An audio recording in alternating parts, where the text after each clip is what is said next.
And again, Yeah. nobody's saying that it's wrong. If it's just that there can be a balance, and there's a time, there's a place, there's a level of performer, there's a moment in the session, there's a moment over the development cycle where unopposed will be more efficient than opposed, because you can really focus on the pieces of the puzzle and build it up.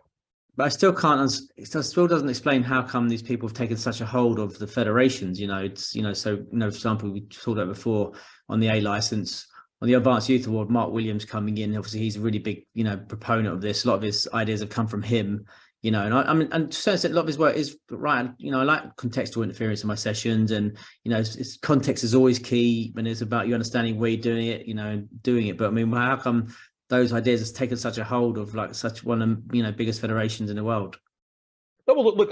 I mean, I think I've had a long conversation with Mark Williams about the scientific research, and I think Mark's a very good guy, and his research has been based on that area. Of course, you have to understand on the academic field, if you make your name publishing one theory, then it's very difficult for you to come back from that. So of course he will always defend that theory. But I think he was very open-minded when I spoke to him. I challenged also his views, and he thought it was a very good debate. And on the end, Mark Williams himself said that philosophically, he grew up playing on the street, and he believes in that environment. He believes in an environment where kids grow up with freedom, chance to try their own ideas, not to be coached, and they come up with solutions. So that's a philosophical discussion, and let's not believe that philosophy doesn't come into academia as well.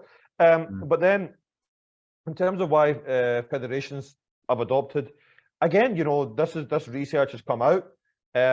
People tend to not read full research papers. I can tell you that this has been many years of my life to read research papers properly and understand where these things come from.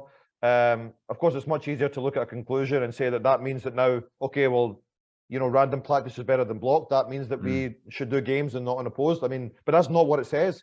The research there was no research about that on the first. And when I was doing a master's degree, I looked at trying to do research and comparing unopposed to set, overload to game with just game. But it's almost impossible to make a study which would have any scientific reference, because there has to be a control on that, and it's not very easy to do. So yeah, again, contextual interference and all those things are also important. Again, there's different levels of the learning process.